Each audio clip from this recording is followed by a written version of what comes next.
Too Random Jerry's wife, Mrs. Too Random Jerry, and he wanted me to make this video for you guys.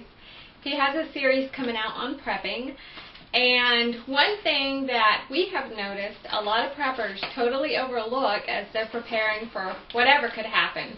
It could be an economic crash, it could be just snowed in as we approach winter. But we need to be prepared, and especially we do because we have lots of kids. And one thing, though, that is often overlooked is sprouting seeds. In 1940, the United States Army, I found this information and wanted to let you guys know. It was interesting to me. They sponsored a full investigation on sprouted seeds. It was during World War I, the British Army actually sprouted beans to ward off scurvy.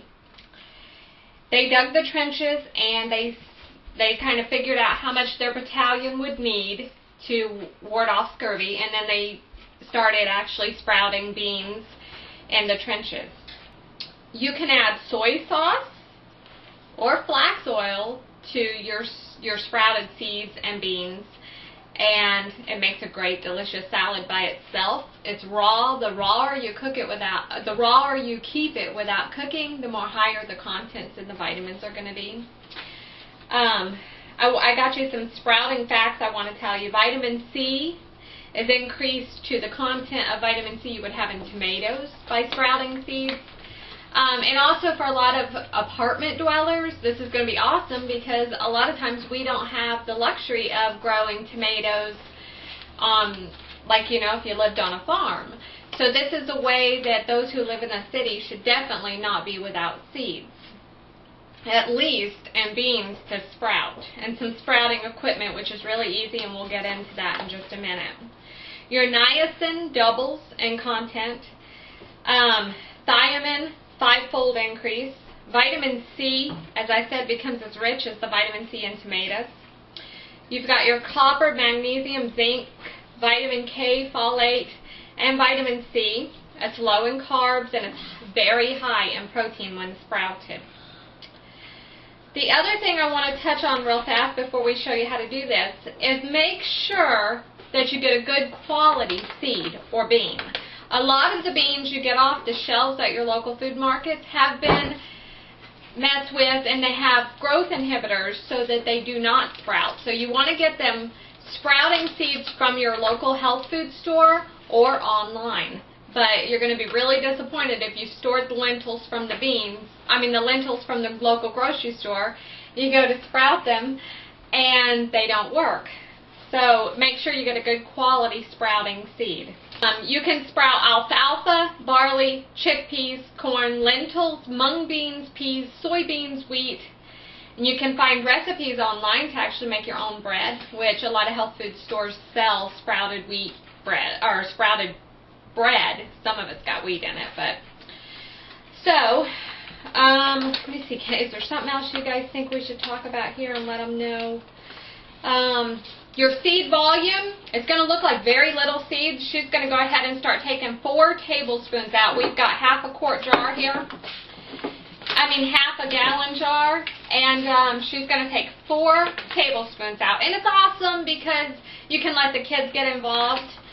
And it is going to increase probably up to 6 to 8 times the volume of the seeds. Make sure you count them out, Sissy. And he's going to add some water to the seeds. And what they're going to do is they're just going to put the seeds, you ready? I'm going to let you show them what you're going to do here. Put your seeds in there. This is 4 tablespoons. And then we have the luxury of Mr. Isaac here, who's going to pour us, this is half a cup. We're probably going to do 1 full cup of water. It's a little heavy, isn't it? Okay, that's good. That's half a cup of water.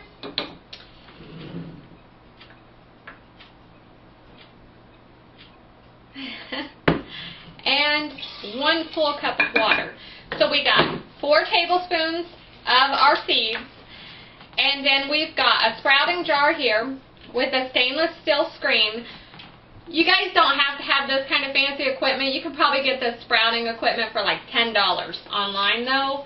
So it's really up to you. You can use, which is why I have this out, it's got sauerkraut in it right now, but you can just use your canning jars. You could, in worst case scenario, if you just have a glass jar around and you have the seeds, just cut out the top of the jar.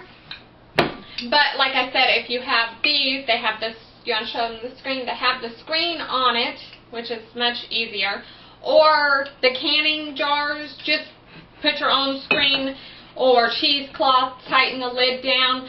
And the reason you want to do that, as you see here, we're not going to do this right now because these seeds need to soak at least 6 hours. We usually let ours soak overnight. This is not a science, guys. It's basically going to sprout. If you've got good seeds, it's going to sprout. But you let them soak for at least 6 hours in a dark place. And then you're going to go to your sink and dump it out, all the water, where the seeds are stuck into the screen or the cheesecloth. And then you're going to fill it up with water and empty it again, and that's wrenching it. And then you're going to fill it, and then you're going to make sure all the water's out, and you're going to set it kind of like this on its side in a dark place. If you don't have a dark place, throw a towel over it. And let it sit there. You want to wrench them at least 2 times a day, up to 4 times a day.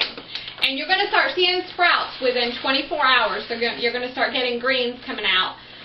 Then in about 4 days, this whole jar would be totally full. When you undo the lid, the little seeds are going to poke right out. And that's what I mean by it's going to increase 6 to 8 times its volume.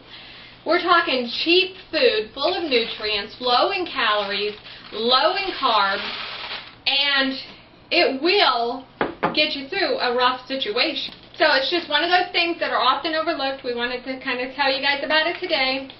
Hope you like this video, and thank you. Bye!